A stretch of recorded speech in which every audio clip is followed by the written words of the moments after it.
നമസ്കാരം, BBC ന്യൂസിലേക്ക് സ്വാഗതം. ആദ്യം പ്രധാന വാർത്തകളിലേക്ക്. ഹിന്ദു മഹാസമ്മേളനം വെള്ളിയാമറ്റത്ത് ഫെബ്രുവരി 8 ഞായറാഴ്ച സംഘടിപ്പിക്കുമെന്ന് ഭാരവാഹികൾ വാർത്താ സമ്മേളനത്തിൽ അറിയിച്ചു.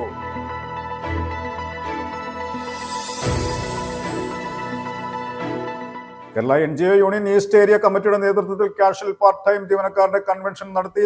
തൊടുപുഴയിൽ നടന്ന യോഗം ജില്ലാ ജോയിന്റ് സെക്രട്ടറി TV രാജീവ് ഉദ്ഘാടനം ചെയ്തു.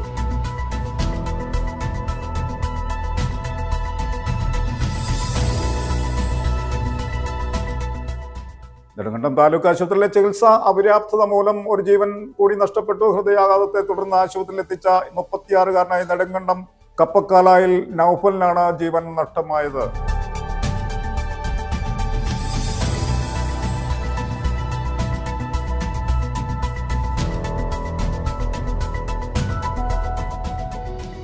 സംസ്ഥാന ആരോഗ്യ വകുപ്പിന്റെ ആരോഗ്യം ആനന്ദം ക്യാമ്പയിന്റെ 2ാം ഘട്ടമായ വൈവ് ഫോർ വെൽനസ് പ്രോഗ്രാമിന്റെ ബ്ലോക്ക് തല ഉദ്ഘാടനം ശനിയാഴ്ച നെടുങ്കണ്ടത്ത് നടക്കും. MM മണി MLA ഉദ്ഘാടനം നിർവഹിക്കും.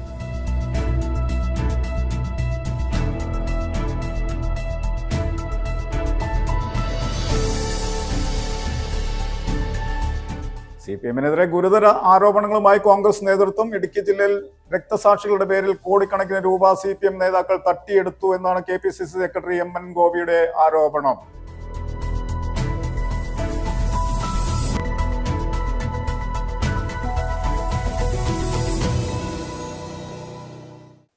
വാർത്തകൾ വിശദമായി. ഹിന്ദു മഹാസമ്മേളനം വെള്ളിയാമറ്റത്ത് ഫെബ്രുവരി 8 ഞായറാഴ്ച സംഘടിപ്പിക്കുമെന്ന് ഭാരവാഹികൾ വാർത്താ സമ്മേളനത്തിൽ അറിയിച്ചു. സമ്മേളനത്തിന് മുന്നോടിയായി ഞായറാഴ്ച രാവിലെ 9-ന് ഇളംദേശത്ത് നിന്നും ശോഭയാത്ര നടത്തും. ഇത് വെള്ളിയാമറ്റം ഭഗവതി ക്ഷേത്ര മൈതാനത്ത് എത്തിച്ചേരുമ്പോൾ ആധ്യാത്മിക സമ്മേളനം തുടങ്ങും. സ്വാമി വേദാനന്ദപുരി ഉദ്ഘാടനം ചെയ്യും. G രവീന്ദ്രൻ അധ്യക്ഷത വഹിക്കും. വർഷം തോറും നടത്തിവരുന്ന ഹിന്ദു മഹാസമ്മേളനം വെള്ളിയാമറ്റത്ത് ഫെബ്രുവരി 8 നടക്കും. ഹിന്ദുമതത്തിലെ ജാതീയത ഇല്ലാതാക്കി സമത്വവും സാഹോദര്യവും വളർത്തുകയാണ് സമ്മേളനത്തിന്റെ ലക്ഷ്യം. വിവിധ ഹിന്ദു സമുദായ സംഘടനകൾ, ക്ഷേത്ര കമ്മിറ്റികൾ എന്നിവ ചേർന്നാണ് ഹിന്ദു മഹാസമ്മേളനം നടത്തുന്നത്. സമ്മേളനത്തിന് മുന്നോടിയായി ഞായറാഴ്ച രാവിലെ 9-ന് ഇളംദേശത്ത് നിന്ന് ശോഭയാത്ര തുടങ്ങും. ഇത് വെള്ളിയാമറ്റം ഭഗവതി ക്ഷേത്ര മൈതാനത്തെത്തുമ്പോൾ ആധ്യാത്മിക സമ്മേളനം ആരംഭിക്കും. സ്വാമി വേദാനന്ദപുരി ഉദ്ഘാടനം ചെയ്യും. G രവീന്ദ്രൻ അധ്യക്ഷത വഹിക്കും. ദണ്ഡി സ്വാമി സാധു കൃഷ്ണാനന്ദ സരസ്വതി അനുഗ്രഹ പ്രഭാഷണം നടത്തും. ഹിന്ദു ഐക്യവേദി സംസ്ഥാന പ്രസിഡന്റ് ES ബിജു പ്രഭാഷണവും നടത്തുമെന്ന് സ്വാഗത സംഘം chairman Raveendran, general convener Biju Kurinjankal, Murali Padmalayam, Anilkumar Velliyamattom എന്നിവർ വാർത്താ സമ്മേളനത്തിൽ അറിയിച്ചു. ഹിന്ദു മഹാസംഗമം 2026 ഫെബ്രുവരി മാസം 8-ാം തീയതി ഞായറാഴ്ച രാവിലെ 9 മണി മുതൽ 4 മണി വരെ വെള്ളിയാമറ്റം ഭഗവതി ക്ഷേത്ര മൈതാനിയിൽ നടക്കുകയാണ്. രാവിലെ 9 മണിക്ക് ഇളംദേശത്ത് നിന്നും ശോഭായാത്ര ആരംഭിക്കും. ശോഭായാത്ര ക്ഷേത്ര മൈതാനിയിൽ എത്തിച്ചേരുമ്പോൾ ആധ്യാത്മിക സമ്മേളനം നടക്കും. സ്വാഗത സംഘം അധ്യക്ഷൻ ശ്രീ രവീന്ദ്രൻ G അധ്യക്ഷത വഹിക്കുന്ന ആധ്യാത്മിക സമ്മേളനം അമൃതാനന്ദമയി മഠത്തിലെ സ്വാമി വേദ അമൃതാനന്ദപുരി ഉദ്ഘാടനം ചെയ്യും. ദണ്ഡി സ്വാമി സാധു കൃഷ്ണാനന്ദ സരസ്വതി മഹാരാജ് അനുഗ്രഹ പ്രഭാഷണം നടത്തും. തുടർന്ന് വെള്ളിയാമറ്റം പഞ്ചായത്തിലെ ജനപ്രതിനിധികൾക്ക് സ്വീകരണവും പിന്നീട് സമുദായ നേതാക്കൾ ആധ്യാത്മിക സമ്മേളനത്തിൽ സംസാരിക്കുകയും ചെയ്യും. ഉച്ച കഴിഞ്ഞ് മാതൃകാ ഹിന്ദു കുടുംബം എന്ന വിഷയത്തെ ആസ്പദമാക്കി ഹിന്ദു ഐക്യവേദിയുടെ സംസ്ഥാന പ്രസിഡന്റ് ശ്രീ ES ബിജുവും ആധ്യാത്മിക വിഷയങ്ങളെ ആസ്പദമാക്കി ശ്രീ രവീന്ദ്രൻ G ക്ലാസ് എടുക്കുകയും ചെയ്യും. 4 മണിയോടുകൂടി ഈ യോഗം അവസാനിക്കും. News bureau, Moolamattom. Kerala NGO union east area കമ്മിറ്റിയുടെ നേതൃത്വത്തിൽ കാഷ്വൽ പാർട്ട് ടൈം ജീവനക്കാരുടെ കൺവെൻഷൻ നടത്തി. തൊടുപുഴയിൽ നടന്ന യോഗം ജില്ലാ ജോയിന്റ് സെക്രട്ടറി TG രാജീവ് ഉദ്ഘാടനം ചെയ്തു. യോഗത്തിൽ PM മുഹമ്മദ് ജലീൽ സ്വാഗതം പറഞ്ഞു. ഏരിയ പ്രസിഡന്റ് PK അബിൻ അധ്യക്ഷത വഹിച്ചു. ആശംസകൾ അറിയിച്ചുകൊണ്ട് ജില്ലാ സെക്രട്ടേറിയറ്റ് അംഗം MM റസീന സംസാരിച്ചു. LDF ഗവൺമെന്റ് വന്നതിന് ശേഷമാണ് ഒരു ശമ്പള കമ്മീഷനെ നിയമിക്കുക, ശമ്പള പരിഷ്കരണം നടപ്പാക്കിയത്. നമ്മുടെ ആദ്യം എത്രയായിരുന്നു നിങ്ങളുടെ ബേസിക് പേ എന്ന് പറഞ്ഞത് 110 രൂപയായിരുന്നു. 110 രൂപ മാത്രമായിരുന്നു 77-ലൊക്കെ 110 രൂപ മാത്രമേ ഉണ്ടായിരുന്നുള്ളൂ. LDF ഗവൺമെന്റിന്റെ 97-ലെ ശമ്പള പരിഷ്കരണത്തിലാണ് 110 രൂപ ഉണ്ടായിരുന്നത്. 600 രൂപ വർദ്ധിപ്പിച്ചൊരു ശമ്പള വർധനവ് വർദ്ധിയത് LDF ഗവൺമെന്റ് കാലത്താണ്. 2009 DF സർക്കാരിന്റെ ഗവൺമെന്റ് കാലത്താണ് നിങ്ങൾക്ക് ഒരു സ്കെയിൽ അനുവദിച്ചത്. LDF ഗവൺമെന്റ് കാലത്താണ് അല്ലെ? LDF ഗവൺമെന്റ് കാലത്താണ് ഒരു ശമ്പള സ്കെയിൽ അനുവദിക്കുവാൻ തീരുമാനമെടുത്തത്. ഈ സംഘടന നടത്തിയ നിരന്തരമായ ഇടപെടലാണ്. അത് പൂർണ്ണതയിൽ എത്തിയെന്ന് നമ്മൾ ആവശ്യപ്പെടുന്നില്ല. ഒട്ടേറെ പോരായ്മകൾ നമ്മുടെ മേഖലയിലുണ്ട്. നമുക്ക് ഒട്ടേറെ ആവശ്യങ്ങളുണ്ട് അല്ലെ? ഒട്ടേറെ ആവശ്യങ്ങളുണ്ട്. സീറ്റിംഗ് ഏരിയയുമായി ബന്ധപ്പെട്ടുകൊണ്ട് ഒട്ടേറെ പ്രശ്നങ്ങളുണ്ട്. നമ്മുടെ പ്രൊമോഷനുമായി ബന്ധപ്പെട്ടുകൊണ്ട് പ്രശ്നങ്ങളുണ്ട്. മറ്റ് റേഷൻ കാർഡുമായി ബന്ധപ്പെട്ടുകൊണ്ട് ചില റേഷൻ കാർഡുകൾ BPL അല്ലാത്ത റേഷൻ കാർഡുകൾ ഇപ്പോഴും ആളുകളുണ്ട്. അത് അത്ര പ്രശ്നങ്ങൾ പരിഹരിക്കേണ്ടതുണ്ട്. അപ്പൊ ആ പ്രശ്നങ്ങൾ നിരന്തരമായ നമ്മുടെ ഇടപെടലിന്റെ ഭാഗമായിട്ടാണ് നമുക്ക് പരിഹരിക്കാൻ കഴിയുള്ളൂ. ഇടുക്കി ജില്ലയ്ക്കും പീരുമേട് ഉപജില്ലയ്ക്കും അഭിമാനമായി വണ്ടിപ്പെരിയാറിലെ യുവ കായിക പ്രതിഭകൾ. ദേശീയ സംസ്ഥാന തലങ്ങളിൽ മികച്ച നേട്ടം കൈവരിച്ച വണ്ടിപ്പെരിയാർ സർക്കാർ സ്കൂളുകളിലെ വിദ്യാർത്ഥികളെ ആദരിച്ചു. വണ്ടിപ്പെരിയാറിൽ നടന്ന ഉപജില്ല LP വിഭാഗം കായിക മേളയോടനുബന്ധിച്ചായിരുന്നു അനുമോദന ചടങ്ങ്. തോട്ടമേഖലയായ വണ്ടിപ്പെരിയാറിന് ഇത് അഭിമാന നിമിഷമാണ്. ഇടുക്കി ജില്ലയിൽ തന്നെ ആദ്യമായാണ് പീരുമേട് ഉപജില്ലയിൽ നിന്നും ഒരേ സമയം ഇത്രയധികം വിദ്യാർത്ഥികൾ ദേശീയ സംസ്ഥാന കായിക മത്സരങ്ങളിലേക്ക് തെരഞ്ഞെടുക്കപ്പെടുന്നത്. Vandiperiyar government UP school, panchayat high school എന്നിവിടങ്ങളിൽ നിന്നായി 18 വിദ്യാർത്ഥികളാണ് ഈ വലിയ നേട്ടം കൈവരിച്ചത്. പീരുമേട് വിദ്യാഭ്യാസ ഉപജില്ലയ്ക്ക് ഇത് വലിയൊരു കുതിച്ചുചാട്ടമാണെന്ന് AEO M രമേശ് പറഞ്ഞു. വണ്ടിപ്പെരിയാർ ഗവൺമെൻറ് LP സ്കൂൾ ഈ പഞ്ചായത്തിലെ നാഷണൽ തലത്തിൽ പങ്കെടുത്ത് കായിക മേഖലയിൽ മികവ് പുലർത്തിയ 17 കുട്ടികളെ കണ്ടെത്തി ആ കുട്ടികൾക്ക് മെഡലും ഷീൽഡും നൽകിയത് അഭിനന്ദനാർഹമായ പ്രവർത്തനമാണ്. ഇടുക്കി ജില്ലയിൽ തന്നെ മാതൃകയാക്കാവുന്ന ഒരു പ്രവർത്തനമാണ് വണ്ടിപ്പെരിയാർ ഗവൺമെൻറ് LP സ്കൂൾ നടത്തിയത്. വാഴൂർ സമൻ സ്മാരക മിനി സ്റ്റേഡിയത്തിൽ നടന്ന ഉപജില്ല LP വിഭാഗം കായികമേളയുടെ വേദിയിലാണ് വിജയികൾക്ക് ആദരവ് നൽകിയത്. വണ്ടിപ്പെരിയാർ ഗവൺമെന്റ് LP സ്കൂളിന്റെ നേതൃത്വത്തിലായിരുന്നു ചടങ്ങ്. വണ്ടിപ്പെരിയാർ ഗ്രാമപഞ്ചായത്ത് വികസനകാര്യ standing committee chairperson R Selvathayi, Peerumedu AEO M Ramesh, Aditya college principal M Ramu, government LP school HM Pushparaj തുടങ്ങിയവർ വിദ്യാർത്ഥികൾക്ക് മെഡലുകളും മൊമന്റോകളും വിതരണം ചെയ്തു. അധ്യാപകരും രക്ഷിതാക്കളും ഉൾപ്പെടെ നിരവധി പേർ ചടങ്ങിൽ പങ്കെടുത്തു.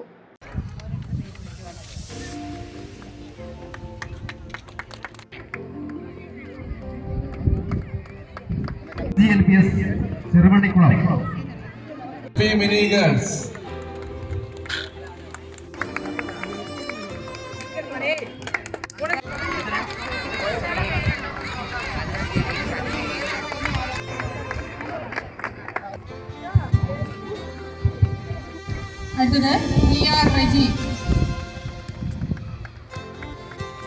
അനുശ്രീ ാണ് പേരിലേക്ക് ക്ഷണിക്കുന്നത്. അടുത്തത് അഭിനയ M. ഉപഹാരം നൽകുന്നത് government LP school Vandiperiyar. Nedumkandam taluk ആശുപത്രിയിലെ ചികിത്സ അപര്യാപ്തത മൂലം ഒരു ജീവൻ കൂടി നഷ്ടപ്പെട്ടു. ഹൃദയാഘാതത്തെ തുടർന്ന് ആശുപത്രിയിലെത്തിച്ച 36-കാരനായ നെടുങ്കണ്ടം കപ്പക്കാലായിൽ നൗഫലിനാണ് ജീവൻ നഷ്ടമായത്. ഇതിനു മുമ്പും സമാനമായ രീതിയിൽ നിരവധി മരണങ്ങൾ താലൂക്ക് ആശുപത്രിയിൽ സംഭവിച്ചിട്ടുണ്ട്. അത്യാവശ്യ ഘട്ടങ്ങളിൽ ചികിത്സ വേണമെങ്കിൽ കിലോമീറ്ററുകൾ സഞ്ചരിച്ച് തേനി മെഡിക്കൽ കോളേജിലോ കോട്ടയം മെഡിക്കൽ കോളേജിലോ പോകേണ്ട അവസ്ഥയിലാണ് നെടുങ്കണ്ടം മേഖലയിലെ രോഗികൾ. ചൊവ്വാഴ്ച രാത്രി 10 മണിയോടെയാണ് നൗഫലിനെ താലൂക്ക് ആശുപത്രിയിൽ എത്തിച്ചത്. അതീവ ഗുരുതരാവസ്ഥയിലായിരുന്നിട്ടും ആവശ്യമായ സൗകര്യങ്ങളില്ലാത്തതിനാൽ ഇയാളെ കട്ടപ്പനയിലേക്ക് റഫർ ചെയ്യുകയായിരുന്നു. എന്നാൽ കട്ടപ്പനയിൽ എത്തുന്നതിന് മുൻപ് തന്നെ മരണം സംഭവിച്ചു. ഹൃദയാഘാതത്തിനുള്ള പ്രാഥമിക ചികിത്സകൾ പോലും താലൂക്ക് ആശുപത്രിയിൽ ലഭ്യമായിരുന്നില്ല. ആംബുലൻസ് സൗകര്യം ഇല്ലാതിരുന്നതിനാൽ സ്വകാര്യ വാഹനത്തിലാണ് നൗഫലിനെ കട്ടപ്പനയ്ക്ക് കൊണ്ടുപോയത്. ഇതിനു മുൻപും സമാനമായ രീതിയിൽ നിരവധി മരണങ്ങൾ താലൂക്ക് ആശുപത്രിയിൽ സംഭവിച്ചിട്ടുണ്ട്. അത്യാവശ്യ ഘട്ടങ്ങളിൽ ചികിത്സ വേണമെങ്കിൽ കിലോമീറ്ററുകൾ സഞ്ചരിച്ച് തേനി മെഡിക്കൽ കോളേജിലോ കോട്ടയം മെഡിക്കൽ കോളേജിലോ പോകേണ്ട അവസ്ഥയിലാണ് നെടുങ്കണ്ടം മേഖലയിലെ രോഗികൾ. ഇല്ലെങ്കിൽ സ്വകാര്യ ആശുപത്രികളെ സമീപിക്കേണ്ടതായും വരുന്നു. നമ്പർ 1 ആരോഗ്യ കേരളം എന്ന് ഭരണാധികാരികൾ കൊട്ടിഘോഷിക്കുന്ന സാഹചര്യത്തിൽ താലൂക്ക് ആശുപത്രികളിൽ പോലും മതിയായ ചികിത്സാ സൗകര്യമില്ല എന്നത് വ്യക്തമാണെന്ന് KPCC സെക്രട്ടറി MN ഗോപി കുറ്റപ്പെടുത്തി. നെടുങ്കണ്ടം താലൂക്ക് ആശുപത്രി ജില്ലാ ആശുപത്രിയുടെ സ്റ്റാറ്റസിലേക്ക് ഉയർത്തുമെന്ന് പറഞ്ഞ് നിർമ്മാണങ്ങൾ ആരംഭിച്ചിട്ട് വർഷങ്ങളായി. ഏതാണ്ട് 8 വർഷങ്ങളോളമായിട്ടും അതിൻ്റെ പ്രവർത്തനങ്ങൾ പൂർത്തീകരിക്കാനോ മതിയായ രീതിയിൽ ആശുപത്രിയുടെ പ്രവർത്തനങ്ങൾ മുന്നോട്ട് കൊണ്ടുപോകാനോ കഴിയുന്നില്ല. കെട്ടിട നിർമ്മാണം പാതി വഴിയിൽ നിലച്ച മട്ടാണ്. ഡോക്ടർമാർ നെടുങ്കണ്ടത്തില്ല, മതിയായ മരുന്നില്ല, പ്രാഥമിക ചികിത്സ പോലും ആളുകൾക്ക് ഈ മേഖലയിൽ ലഭ്യമാകുന്നില്ല. നമ്മൾ കോട്ടയത്തോ അല്ലെങ്കിൽ എറണാകുളത്തോ ഉള്ള സ്വകാര്യ ആശുപത്രികളെ ആശ്രയിക്കാതെ ഇന്ന് ജീവൻ നിലനിർത്താൻ കഴിയുന്ന സാഹചര്യം നമ്മുടെ നാട്ടിലില്ല. ഇവിടുത്തെ ആളുകൾ, പാവങ്ങളായ ആളുകളൊക്കെ തമിഴ്നാട്ടിൽ തേനി മെഡിക്കൽ കോളേജിനെയാണ് ആശ്രയിക്കുന്നത്. ഇവിടെ ഈ താലൂക്ക് ആശുപത്രിയുടെ നിർമ്മാണം പൂർത്തീകരിക്കുകയും മതിയായ ഡോക്ടർമാരെ കൊണ്ടുവരികയും മതിയായ മരുന്ന് കൊണ്ടുവരികയും ഒക്കെ ചെയ്യുന്ന അടിയന്തര സാഹചര്യം ഇവിടെ ഉണ്ടായില്ലെങ്കിൽ വലിയ മരണമുണ്ടാകും. തൊട്ടടുത്ത ദിവസം 38 വയസ്സുള്ള നൗബൽ എന്ന് പറയുന്ന ഒരു ചെറുപ്പക്കാരൻ ഈ നാട്ടിൽ മരണപ്പെടുന്നതിന് കാരണമായിട്ടുള്ളത് ഈ ഹോസ്പിറ്റലിൽ കിട്ടേണ്ട പ്രാഥമിക ചികിത്സ കിട്ടിയില്ല എന്നുള്ളത് കൊണ്ടാണ്. അപ്പോൾ ഈ നാട്ടിലെ ആളുകൾക്ക് ഇന്ന് ജീവിക്കാൻ കഴിയാത്ത സാഹചര്യമാണുള്ളത്. അടിയന്തരമായ ഗവൺമെന്റ് ശ്രദ്ധ ഉണ്ടാകണം. നമ്പർ 1 എന്ന് പ്രഖ്യാപനത്തിൽ പോരാ. ആരോഗ്യരംഗത്ത് നമ്പർ 1 ആണെന്ന് പറയുമ്പോൾ ഇവിടെ ഒരു സൗകര്യവും ഈ ആതുര ശുശ്രൂഷ സേവന രംഗത്ത് ആളുകൾക്ക് കിട്ടുന്നില്ല. സ്വകാര്യ മേഖലയെ ആശ്രയിക്കാതെ ആളുകൾക്ക് രോഗശാന്തി ലഭ്യമാകുന്ന സാഹചര്യം നമ്മുടെ നാട്ടിലില്ല. അതുകൊണ്ട് അടിയന്തരമായ ശ്രദ്ധ ഗവൺമെന്റ് ഈ കാര്യത്തിൽ ഉറപ്പാക്കേണ്ടതായിട്ടുണ്ട്. 8 വർഷത്തോളമായി തുടരുന്ന താലൂക്ക് ആശുപത്രിയുടെ കെട്ടിട നിർമ്മാണം ഇനിയും എങ്ങും എത്തിയിട്ടില്ല. പരിമിതമായ സൗകര്യങ്ങളാണ് നിലവിൽ ഇവിടെയുള്ളത്. News bureau, Nedumkandam. സംസ്ഥാന ആരോഗ്യ വകുപ്പിന്റെ ആരോഗ്യം ആനന്ദം ക്യാമ്പയിന്റെ 2ാം ഘട്ടമായ വൈവ് ഫോർ വെൽനസ് പ്രോഗ്രാമിന്റെ ബ്ലോക്ക് തല ഉദ്ഘാടനം ശനിയാഴ്ച നെടുങ്കണ്ടത്ത് നടക്കും. പരിപാടിയുടെ ഉദ്ഘാടനം എം മണി MLA നിർവഹിക്കും. ആരോഗ്യകരമായ ജീവിതത്തിന് ആവശ്യമായ നല്ല ഭക്ഷണം, മതിയായ വ്യായാമം, നല്ല ഉറക്കം, ശരിയായ പരിചരണം എന്നീ 4 പ്രധാന സന്ദേശങ്ങൾ കേന്ദ്രീകരിച്ച് പുതുതലമുറയ്ക്ക് ഭീഷണിയായേക്കാവുന്ന ജീവിതശൈലി രോഗങ്ങൾ ഇല്ലാതാക്കുകയാണ് വൈബ് ഫോർ വെൽനസ് ക്യാമ്പയിനിലൂടെ ലക്ഷ്യമിടുന്നത്. ആദ്യഘട്ടമായി സെമിനാറുകളും കലാകായിക പരിപാടികളും വിദ്യാലയങ്ങൾ കേന്ദ്രീകരിച്ചും പൊതുസമൂഹത്തിലും നടത്തുവാനാണ് ലക്ഷ്യമിടുന്നത്. പരിപാടിയുടെ പാമ്പാടുംപാറ ഹെൽത്ത് ബ്ലോക്ക് തല ഉദ്ഘാടനം ആരോഗ്യ സന്ദേശ റാലിയോടുകൂടിയാണ് ആരംഭിക്കുന്നത്. സംസ്ഥാന ആരോഗ്യ വകുപ്പിൻ്റെ ആരോഗ്യമാനന്ദം ക്യാമ്പയിൻ്റെ 2ാം ഘട്ടമായ വൈബ് ഫോർ വെൽനസ് 2026 ജനുവരി 1 മുതൽ നമ്മുടെ സംസ്ഥാനമൊട്ടാകെ ആരംഭിച്ചിരിക്കുകയാണ്. ആരോഗ്യകരമായ ജീവിതത്തിന് ആവശ്യമായ 4 പ്രധാന സന്ദേശങ്ങളാണ് നമ്മൾ ഈ ഒരു ക്യാമ്പയിനിലൂടെ ജനങ്ങളിലേക്ക് എത്തിക്കുന്നത്. 1. ആരോഗ്യകരമായ ഭക്ഷണം, മതിയായ വ്യായാമം, കൃത്യമായ ഉറക്കം, അതുപോലെ തന്നെ ആരോഗ്യ പരിപാലനം. ഈ കാര്യങ്ങളിലൂടെ നമുക്ക് നിലവിൽ വെല്ലുവിളിയായി നിൽക്കുന്ന അല്ലെങ്കിൽ വരും തലമുറയ്ക്ക് വെല്ലുവിളിയായേക്കാവുന്ന ജീവിതശൈലി രോഗങ്ങളെ പ്രതിരോധിക്കുക എന്ന ലക്ഷ്യത്തോടു കൂടിയാണ് സംസ്ഥാന സർക്കാർ ഈ ഒരു ക്യാമ്പയിൻ ആവിഷ്കരിച്ചിരിക്കുന്നത്. അപ്പോൾ ഈ ഒരു ക്യാമ്പയിൻ്റെ നമ്മുടെ പാമ്പാടുംപാറ ബ്ലോക്ക് തല പ്രോഗ്രാം നമ്മുടെ നെടുങ്കണ്ടം ബ്ലോക്ക് പഞ്ചായത്തിൻ്റെയും അതുപോലെ തന്നെ നമ്മുടെ ഇടുക്കി ജില്ലാ മെഡിക്കൽ ഓഫീസിൻ്റെയും NHM ആരോഗ്യ കേരളം ഇടുക്കിയുടെയും സഹകരണത്തോടു കൂടി നമ്മൾ ഈ വരുന്ന ശനിയാഴ്ച ഫെബ്രുവരി 7-ാം തീയതി രാവിലെ 10 മണിക്ക് നമ്മുടെ സെൻറ്റ് സെബാസ്റ്റ്യൻ പള്ളിയുടെ ഗ്രൗണ്ടിൽ നിന്നും ഒരു ആരോഗ്യ സന്ദേശ റാലിയോടുകൂടി ആരംഭിച്ച് കിഴക്കേക്കവലയിൽ വന്ന് നമ്മുടെ പഞ്ചായത്ത് കമ്മ്യൂണിറ്റി ഹാളിൽ വെച്ചൊരു പൊതുസമ്മേളനത്തിൽ നമ്മുടെ ബഹുമാനപ്പെട്ട ഉടുമ്പൻചോല MLA ശ്രീ M മണി സാർ ഉദ്ഘാടനം ചെയ്യുന്ന ഒരു പ്രോഗ്രാമാണ് നമ്മൾ പ്ലാൻ ചെയ്തിരിക്കുന്നത്. നെടുങ്കണ്ടം സെൻറ്റ് സെബാസ്റ്റ്യൻസ് ചർച്ച് ഗ്രൗണ്ടിൽ രാവിലെ 10-ന് Nedumkandam police circle inspector Jerlin Viscaria flag off ചെയ്യും. റാലിയിൽ മേഖലയിലെ വിവിധ വിദ്യാഭ്യാസ സ്ഥാപനങ്ങളിലെ വിദ്യാർത്ഥികളും സമൂഹത്തിന്റെ നാനാതുറകളിലുമുള്ള ജനങ്ങളും പങ്കെടുക്കും. തുടർന്ന് കമ്മ്യൂണിറ്റി ഹാളിൽ നടക്കുന്ന പൊതുപരിപാടിയിൽ Udumbanchola MLA M Mani block തല ഉദ്ഘാടനം നിർവഹിക്കും. ചടങ്ങിൽ Nedumkandam block panchayat president Mini Tomy, DMO doctor Satheesh KN, deputy DMO doctor Suresh Varghese, DPM doctor Khayas EK, ജില്ലാ പഞ്ചായത്ത് അംഗം തിലോത്തമ സോമൻ തുടങ്ങി ത്രിതല ഗ്രാമപഞ്ചായത്ത് ജനപ്രതിനിധികളും പങ്കെടുക്കുമെന്ന് block medical officer doctor Mili M, Udumbanchola കുടുംബാരോഗ്യ കേന്ദ്ര medical officer Anitha Tom, health supervisor Shaji Mon Varghese, health ഇൻസ്പെക്ടർമാരായ Santhosh AG, R Santhosh, National Health Mission block PRO Joby Joseph തുടങ്ങിയവർ വാർത്താ സമ്മേളനത്തിൽ അറിയിച്ചു. News bureau, Nedumkandam. Kerala textiles and garments dealers welfare association Adimali മേഖലാ സമ്മേളനം നടന്നു. സമ്മേളനാനന്തരം പുതിയ ഭാരവാഹികളെയും തെരഞ്ഞെടുത്തു. ഓൺലൈൻ വ്യാപാരം, വഴിയോര കച്ചവടം, ടാക്സ് സംബന്ധമായ ഏറ്റക്കുറച്ചിലുകൾ തുടങ്ങി വസ്ത്ര വ്യാപാര മേഖലയിലെ വിവിധ പ്രതിസന്ധികളിലൂടെ കടന്നുപോവുകയാണെന്ന് ഭാരവാഹികൾ അടിമാലിയിൽ വാർത്താ സമ്മേളനത്തിൽ പറഞ്ഞു. അടിമാലി മരങ്ങട്ട് റെസിഡൻസിയിലായിരുന്നു Kerala textiles and garments dealers welfare association Adimali മേഖലാ സമ്മേളനം നടന്നത്. അഡ്വക്കേറ്റ് A രാജ MLA ഉദ്ഘാടനം ചെയ്തു. സമ്മേളനാനന്തരം പുതിയ ഭാരവാഹികളുടെ തിരഞ്ഞെടുപ്പ് നടന്നു. സംഘടനാ മേഖലാ പ്രസിഡന്റായി സനൂപ് ലിലി, ജനറൽ സെക്രട്ടറിയായി പോൾ ദേവസ്യ, ട്രഷററായി റഹീം ഇക്കരക്കുടി, വൈസ് പ്രസിഡന്റായി രഞ്ജിത്ത് ആന്തിയാട്ട്, ജോയിന്റ് സെക്രട്ടറിയായി ഷിലി കുമാർ എന്നിവരെ തിരഞ്ഞെടുത്തു. ഓൺലൈൻ വ്യാപാരം, വഴിയോര കച്ചവടം, ടാക്സ് സംബന്ധമായ ഏറ്റക്കുറച്ചിലുകൾ തുടങ്ങി വസ്ത്രവ്യാപാര മേഖല വിവിധ പ്രതിസന്ധികളിലൂടെ കടന്നുപോകുകയാണെന്ന് ഭാരവാഹികൾ അടിമാലിയിൽ വാർത്താ സമ്മേളനത്തിൽ പറഞ്ഞു. മേഖലാ സമ്മേളനത്തിൽ നടന്ന തിരഞ്ഞെടുപ്പിൽ മേഖലാ പ്രസിഡന്റായി ശ്രീ സനൂപ് ലിലിയും, സെക്രട്ടറിയായി പോൾ ദേവസിയും, ട്രഷററായി ശ്രീ റഹീം ഇക്കരക്കുടിയും തിരഞ്ഞെടുക്കപ്പെട്ടിട്ടുണ്ട്. അതുപോലെ തന്നെ നടന്ന വനിതാ വിങ് തിരഞ്ഞെടുപ്പിൽ നിഷ ഡാസിൽ പ്രസിഡന്റാകുകയും സെക്രട്ടറിയായി ബിന്ദു നാഗലോടിയെ അതുപോലെ ട്രഷററായി ലയാമോളെയും തിരഞ്ഞെടുത്തിട്ടുണ്ട്. ഒന്നാമത്തെ കാര്യം, കച്ചവടം വളരെ കുറവാണ്. നമ്മൾ ഈ ടാക്സ്, ഇൻഷുറൻസ്, അതേപോലെ സ്റ്റാഫുകൾ, ഓരോ കടയിലും ഇത്ര സ്റ്റാഫുകൾ, അതേപോലെ കറണ്ട്, മറ്റേ ലേബർ രജിസ്ട്രേഷൻ, ഇതെല്ലാം എടുത്ത് പഞ്ചായത്ത് ടാക്സും അടച്ച് ലൈസൻസും എടുത്ത് നമ്മൾ ഈ കച്ചവടം ചെയ്യുമ്പം ഈ നമ്മുടെ വാതൊക്കെ തന്നെ അടിമാലി ടൗണിൻ്റെ ട്രാഫിക്കിൽ ഇത്രയും ഭയങ്കരമായിട്ട് ട്രാഫിക് വരുന്നത് ഇവിടുത്തെ കച്ചവടം വഴിവാണിപ്പം തന്നെയാണ്. അപ്പോൾ അതൊരു സൈഡിലേക്ക് ഈ പറഞ്ഞ പോലെ 2 കിലോമീറ്റർ അപ്പുറത്തേക്ക് മാറ്റണം എന്നുള്ളത് ഒരു നിവേദനമായിട്ട് ഞങ്ങൾ പഞ്ചായത്തിൽ കൊടുത്തിട്ടുണ്ട്. ഇവിടുത്തെ ട്രാഫിക് SIയുടെ അടുത്തും അതേപോലെ CIയുടെ അടുത്തൊക്കെ നമ്മൾ കൊടുക്കാൻ ഉദ്ദേശിച്ചിട്ടുണ്ട്. സംഘടനയുടെ വനിതാ വിംഗ് മേഖലാ പ്രസിഡന്റായി നിഷ ഡാസിൽ, സെക്രട്ടറി ബിന്ദു നാഗലോടി, ട്രഷററായി ലയാമോൾ MDയെയും തിരഞ്ഞെടുത്തു. News bureau, Idukki. CPMനെതിരെ ഗുരുതര ആരോപണങ്ങളുമായി കോൺഗ്രസ് നേതൃത്വം. ഇടുക്കി ജില്ലയിൽ രക്തസാക്ഷികളുടെ പേരിൽ കോടിക്കണക്കിന് രൂപ CPM നേതാക്കൾ തട്ടിയെടുത്തതായാണ് KPCC സെക്രട്ടറി MN ഗോപിയുടെ ആരോപണം. രക്തസാക്ഷികളായ അനീഷ് രാജൻ, അഭിമന്യു, ധീരജ് എന്നിവരുടെ പേരിൽ പിരിച്ച ഫണ്ട് തട്ടിയെടുത്തുവെന്നാണ് പറയുന്നത്. CPMനെ സംബന്ധിച്ച് രക്തസാക്ഷികൾ എന്ന് പറയുന്നത് ഒരു സാമ്പത്തിക വരുമാന മാർഗമായി കാണുന്ന സാഹചര്യമാണെന്നുള്ളത്. ഇടുക്കി ജില്ലയിലെ അഭിമന്യുവിൻ്റെ കൊലപാതകം എറണാകുളം മരാസ് കോളേജിൽ SDPയുടെ വിദ്യാർത്ഥി സംഘവുമായുള്ള സംഘർഷത്തിൽ മരണപ്പെട്ട അഭിമന്യുവിൻ്റെ കൊലപാതകം, അത് ഇടുക്കി ജില്ലയിൽ മാത്രമല്ല കേരളത്തിലെമ്പാടും 3 കോടിയോളം രൂപ കുടുംബസഹായ നിധി സമാഹരിച്ചു എന്നാണ് ദേശാഭിമാനി പത്രം അന്ന് പ്രസിദ്ധീകരിച്ചത്. ആ 3 കോടി രൂപ പിരിച്ച പാർട്ടി ഈ അഭിമന്യുവിൻ്റെ രക്തസാക്ഷിത്വത്തെ പൊതുസമൂഹത്തിൽ ചർച്ചയാക്കി പിരിച്ച പാർട്ടി ആ കുടുംബത്തിന് എത്ര രൂപ കൊടുത്തു എന്ന് പൊതുസമൂഹത്തോട് വ്യക്തമാക്കേണ്ടതാണ്. ഇപ്പം നെടുങ്കണ്ടത്ത് അനീഷ് രാജിൻ്റെ കൊലപാതകവുമായി ബന്ധപ്പെട്ട് അനീഷ് രാജിൻ്റെ കുടുംബസഹായ നിധി പിരിച്ചു. അന്ന് 1 കോടി രൂപയോളം പിരിച്ചു എന്നൊക്കെ അവർ കണക്ക് പറഞ്ഞു. പക്ഷേ ഈ പിരിച്ച പണം എവിടെയാണ്? അനീഷ് രാജിൻ്റെ പേരിൽ ഇവിടെ സ്മാരക മന്ദിരം ഉണ്ടാക്കും എന്ന് പറഞ്ഞു.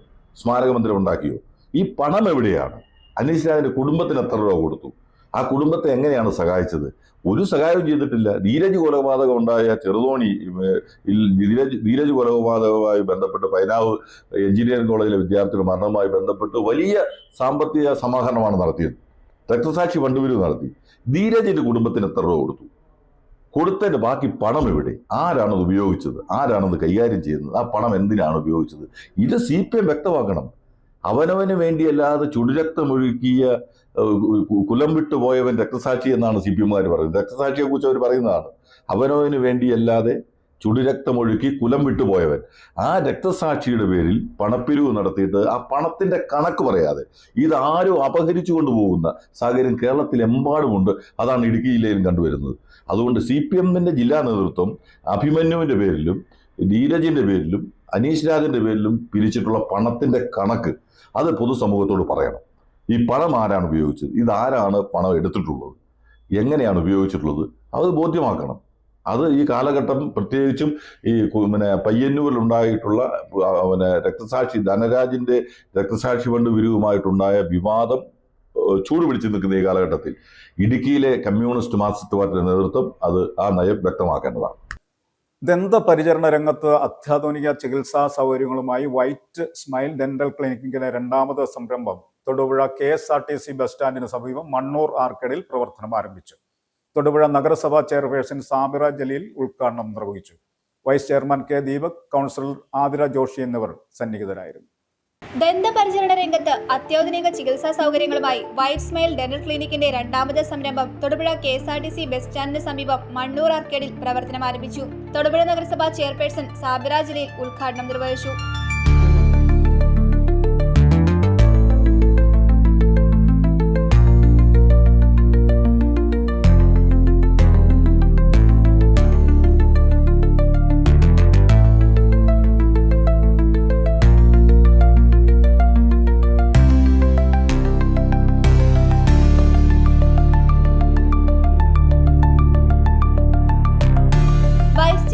ദീപക്, കൗൺസിലർ ആതിര ജോഷി, മുൻ കൗൺസിലർ മുഹമ്മദ് അഫ്സൽ എന്നിവർ സന്നിഹിതരായിരുന്നു. Paediatric dentistry, cosmetic dentistry, implants, gum treatment, crown and bridge, digital X-ray and dental scanning, കമ്പി, ക്ലിയർ അലൈനേഴ്സ് തുടങ്ങിയ സേവനങ്ങൾ ഇവിടെ ലഭ്യമാണെന്ന് മാനേജ്മെന്റ് പറഞ്ഞു.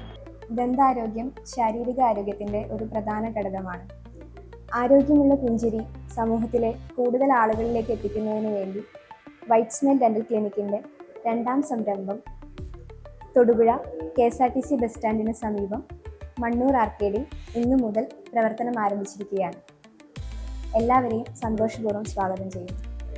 നമ്മുടെ സ്പെഷ്യാലിറ്റീസ് ഓർത്തോഡോണ്ടിക്സ് ഡിപ്പാർട്ട്മെൻറ്റ് നിരതെറ്റിയതും പൊങ്ങിയതുമായ പല്ലുകളെ ഇതാക്കുന്ന clear aligner treatment, fixed orthodontic treatment, അതായത് കമ്പിയിട്ടുള്ള ചികിത്സ, കുട്ടികളുടെ ദന്ത സംരക്ഷണം, പീഡിയാട്രിക് ഡെന്റിസ്ട്രി, നഷ്ടപ്പെട്ട പല്ലുകളെ നിലനിർത്തുന്ന ഇംപ്ലാന്റ് ട്രീറ്റ്മെൻറ്റ്, ഇൻഫെക്റ്റഡും വേദനയുമുള്ള പല്ലുകളെ എടുത്തു കളയാതെ നിലനിർത്താൻ പറ്റുന്ന റൂട്ട് കനാൽ ട്രീറ്റ്മെൻറ്റ്, ദന്ത സംരക്ഷണവുമായി ബന്ധപ്പെട്ട എല്ലാ സ്പെഷ്യാലിറ്റീസും നമ്മുടെ ക്ലിനിക്കിൽ അവൈലബിൾ ആണ്.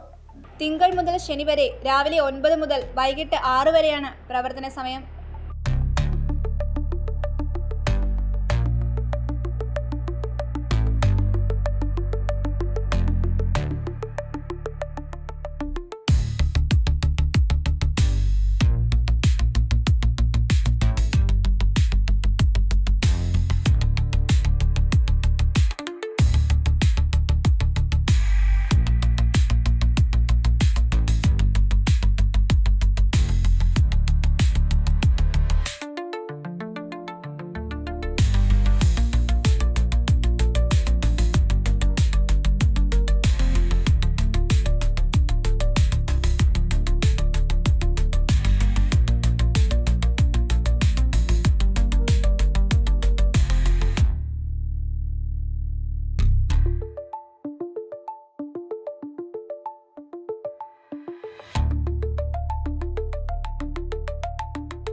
ഇടുക്കി DCC ജനറൽ സെക്രട്ടറിയായി മനോജ് മുരളിയെ KPCC president advocate Sunny Joseph MLA nominate ചെയ്തതായി KPCC സംഘടനാ ചുമതലയുള്ള ജനറൽ സെക്രട്ടറി നെയ്യാറ്റിൻകര സനൽ അറിയിച്ചു. KSU ജില്ലാ സെക്രട്ടറി, യൂത്ത് കോൺഗ്രസ് ഇടുക്കി ജില്ലാ വൈസ് പ്രസിഡന്റ്, KPCC സംസ്കാര സാഗതി സംസ്ഥാന general secretary, Congress block president എന്നീ നിലകളിൽ പ്രവർത്തിച്ചിരുന്നു. നിലവിൽ കട്ടപ്പന സർവീസ് സഹകരണ ബാങ്ക് ഡയറക്ടർ ബോർഡ് അംഗവുമാണ്. കട്ടപ്പന നഗരസഭ സ്റ്റാൻഡിംഗ് കമ്മിറ്റി ചെയർമാനുമാണ്. ഇടുക്കി DCC ജനറൽ സെക്രട്ടറിമാരായി Jafar Khan Muhammad, Manoj Murali, Jose Oorakkattil, Benny Thundathil, D Kumar, Shajahan Madathil, George Thomas, MM Varghese എന്നിവരെ KPCC president advocate Sunny Joseph MLA നിയമിച്ചതായി സംഘടനാ ചുമതലയുള്ള KPCC general secretary Neyyattinkara Sanal അറിയിച്ചു. പഴുക്കാകുളം കാരൂപ്പാറ റോഡിന്റെ ദുരവസ്ഥയ്ക്ക് പരിഹാരം കാണണമെന്ന ആവശ്യം ശക്തം. റോഡ് ജനപ്രതിനിധികളുടെയും ഉദ്യോഗസ്ഥരുടെയും അവഗണനയ്ക്കുദാഹരണമാണെന്ന് പ്രദേശവാസികൾ പറയുന്നു. മുതലക്കോട് മേഴല്ലൂർ PWD റോഡിന്റെ ഭാഗമായ കാരൂപ്പാറ ഭാഗം തറന്ന് കാൽനട യാത്ര പോലും സാധ്യമല്ല. ഇരുചക്രവാഹനങ്ങൾ മറിഞ്ഞുണ്ടാകുന്ന അപകടങ്ങളും വർദ്ധിച്ചു വരികയാണ്. അടിയന്തരമായി നടപടി സ്വീകരിച്ചില്ലെങ്കിൽ തെരഞ്ഞെടുപ്പ് ബഹിഷ്കരണം നടത്തുമെന്ന് നാട്ടുകാർ പറയുന്നു. പഴുക്കാക്കുളം കാരൂപ്പാറ റോഡിന്റെ ദുരവസ്ഥ വികസനത്തിന്റെ കേരള മോഡലെന്നോ തൊടുപുഴ മോഡലെന്നോ ചൂണ്ടിക്കാട്ടാതെ വയ്യ. തൊടുപുഴ ഉടുമ്പന്നൂർ റോഡിൽ നിന്നും മുതലക്കോടത്തെ പടിഞ്ഞാറേക്കോടിക്കുളം റോഡുമായി ബന്ധിപ്പിക്കുന്ന ഈ റോഡ് നൂറുകണക്കിന് യാത്രക്കാർക്കും തദ്ദേശവാസികൾക്കും ഉപകരിക്കുന്നതാണ്. പഴുക്കാക്കുളം കാരൂപ്പാറ നിവാസികൾക്ക് പുറം ലോകവുമായി ബന്ധപ്പെടാനുള്ള ഏക മാർഗമായ റോഡ് ജനപ്രതിനിധികളുടെയും ഉദ്യോഗസ്ഥരുടെയും അവഗണനയ്ക്ക് ഉദാഹരണമാണ്.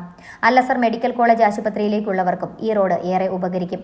മുതലക്കോടം ഏഴല്ലൂർ PWD റോഡിന്റെ ഭാഗമായുള്ള കാരൂപ്പാറ ഭാഗം തകർന്ന് കാൽനടയാത്ര പോലും അസാധ്യമാക്കിയിരിക്കുകയാണ്. ദിനം തോറും ഇരുചക്ര വാഹനങ്ങൾ മറിഞ്ഞുണ്ടാകുന്ന അപകടങ്ങൾ നിരവധിയാണ്. മുതലക്കോടം മുതൽ പഴുക്കാക്കുളം മന്ത്രിക്കവല വരെയുള്ള ഭാഗം PWD ഇപ്പോൾ ഉന്നത BMBC നിലവാരത്തിൽ ടാറിംഗ് പൂർത്തിയാക്കി. എന്നാൽ പടിഞ്ഞാറെ കോടിക്കുളം റോഡുമായി ബന്ധിപ്പിക്കുന്ന കാരൂപ്പാറ ഭാഗം ഒഴിവാക്കി. തൊടുപുഴ നഗരസഭയുടെ കീഴിൽ വരുന്ന 950 മീറ്റർ ദൂരം റോഡ് PWD ഇതുവരെ ഏറ്റെടുത്തിട്ടില്ല. സ്ഥലം MLA പൊതുമരാമത്ത് വകുപ്പ് ഭരിച്ചപ്പോൾ നാട്ടുകാരുടെ ഈ ആവശ്യം അംഗീകരിക്കുമെന്ന് കരുതിയെങ്കിലും അതുണ്ടായില്ല. പിന്നീട് മുഖ്യന്റെ പാർട്ടിയുടെ ഉന്നത നേതാവ് പലവട്ടം ഇവിടെ കൗൺസിലറായി. പിന്നെ വന്ന കൗൺസിലർ മുനിസിപ്പൽ ചെയർമാനുമായി. എന്നാൽ ജനങ്ങളുടെ മുറവിളിക്ക് പരിഹാരമൊന്നും ഉണ്ടായില്ല. സംസ്ഥാന ഭരണം കൈയാളുന്ന പാർട്ടിയംഗമാണ് ഇപ്പോഴത്തെ കൗൺസിലർ. റോഡിന്റെ 950 മീറ്റർ ദൂരം PWD ഏറ്റെടുക്കാൻ നടപടിയുണ്ടാവണം. അതോടൊപ്പം നഗരസഭ അവഗണിച്ചിട്ടിരിക്കുന്ന ഈ റോഡിന്റെ അറ്റകുറ്റപ്പണികൾ അടിയന്തരമായി നടത്തി റോഡ് യാത്രായോഗ്യമാക്കുകയും വേണം. ഇല്ലെങ്കിൽ തിരഞ്ഞെടുപ്പ് ബഹിഷ്കരണമടക്കം നടപടികളിലേക്ക് കടക്കാനാണ് നാട്ടുകാർ ആലോചിക്കുന്നത്. News bureau, Thodupuzha. 6 മാസം മുമ്പ് നടന്ന ചൊക്കനാട് തേയില ഫാക്ടറിയിലെ സെക്യൂരിറ്റി ജീവനക്കാരന്റെ കൊലപാതക കേസിന്റെ അന്വേഷണം നിലച്ചെന്ന് ആരോപണം. അന്വേഷണം ഏറ്റെടുക്കാൻ ക്രൈംബ്രാഞ്ച് സംഘം തയ്യാറാകാത്തതാണ് ഇപ്പോഴത്തെ പ്രതിസന്ധി കാരണമായത്. കഴിഞ്ഞ ഓഗസ്റ്റ് 23-നാണ് സെക്യൂരിറ്റി ജീവനക്കാരന്റെ കൊലപാതകം നടന്നത്. കഴിഞ്ഞ ഓഗസ്റ്റ് 23-ന് പകലാണ് ചൊക്കനാട് തേയില ഫാക്ടറിയിലെ സെക്യൂരിറ്റി ജീവനക്കാരനായിരുന്ന കന്നിമല ഫാക്ടറി ഡിവിഷനിൽ രാജപാണ്ഡ്യയെ ക്വാർട്ടേഴ്സിൽ കൊല്ലപ്പെട്ട നിലയിൽ കണ്ടെത്തിയത്. തലയിലും കഴുത്തിലുമായി 9 വെട്ടുകളേറ്റാണ് ഇയാൾ കൊല്ലപ്പെട്ടത്. കൊലപാതകം നടന്ന് 6 മാസത്തോടടുക്കുമ്പോഴും കേസിൽ തുമ്പ് കണ്ടെത്താൻ കഴിഞ്ഞിട്ടില്ല. കേസിന്റെ അന്വേഷണം ഏതാണ്ട് നിലച്ച മട്ടിലുമായി. കേസിന്റെ അന്വേഷണം ഏറ്റെടുക്കാൻ ക്രൈംബ്രാഞ്ച് സംഘം തയ്യാറാകാത്തതാണ് ഇപ്പോഴത്തെ പ്രതിസന്ധിക്ക് കാരണമായത്. സംഭവം അന്വേഷിക്കുന്നതിനായി മൂന്നാർ ഡിവൈഎസ്പിയുടെ നേതൃത്വത്തിൽ 18 അംഗ സംഘത്തെ നിയമിച്ചിരുന്നു. കേസുകൾ തെളിയിക്കുന്നതിൽ വിദഗ്ധരായ ഉദ്യോഗസ്ഥരെയടക്കം അന്വേഷണ സംഘത്തിൽ പിന്നീട് ഉൾപ്പെടുത്തുകയും ചെയ്തു. ഇതിനോടകം 150-ലധികം ആളുകളുടെ ഫോൺ കോളുകൾ പരിശോധിക്കുകയും മറ്റ് ശാസ്ത്രീയ അന്വേഷണങ്ങൾ നടത്തുകയും ചെയ്തു. കൊലപാതക സ്ഥലത്തെ രക്തക്കറയുടെ പരിശോധനയും ഒട്ടേറെ പേരുടെ നുണപരിശോധനയും കഴിഞ്ഞിട്ടും പ്രതികളെക്കുറിച്ച് സൂചന പോലും ലഭിക്കാതെ വന്നതോടെയാണ് കഴിഞ്ഞ നവംബറിൽ അന്വേഷണം ക്രൈംബ്രാഞ്ചിന് കൈമാറിയത്. News bureau, Idukki.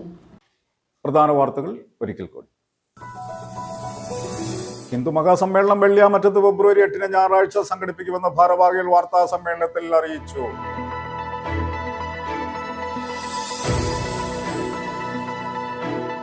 Kerala NGO union east area കമ്മിറ്റിയുടെ നേതൃത്വത്തിൽ കാഷ്വൽ പാർട്ട് ടൈം ജീവനക്കാരുടെ കൺവെൻഷൻ നടത്തി. തൊടുപുഴയിൽ നടന്ന യോഗം ജില്ലാ ജോയിന്റ് സെക്രട്ടറി TV രാജീവ് ഉദ്ഘാടനം ചെയ്തു.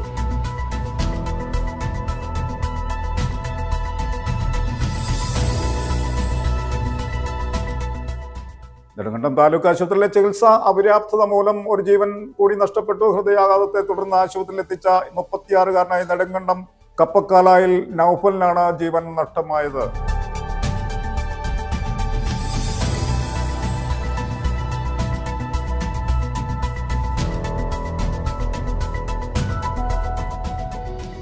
സംസ്ഥാന ആരോഗ്യ വകുപ്പിന്റെ ആരോഗ്യം ആനന്ദം ക്യാമ്പയിന്റെ 2ാം ഘട്ടമായ വൈവ് ഫോർ വെൽനസ് പ്രോഗ്രാമിന്റെ ബ്ലോക്ക് തല ഉദ്ഘാടനം ശനിയാഴ്ച നെടുങ്കണ്ടത്ത് നടക്കും. MM മണി MLA ഉദ്ഘാടനം നിർവഹിക്കും.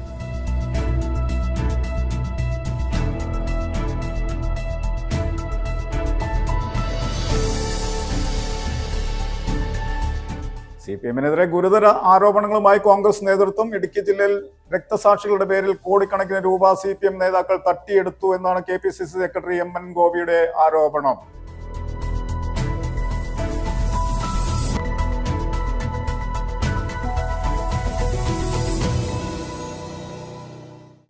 ഇതോടെ ഈ വാർത്താ ബുള്ളറ്റിൻ സമാപിക്കുന്നു. നമസ്കാരം.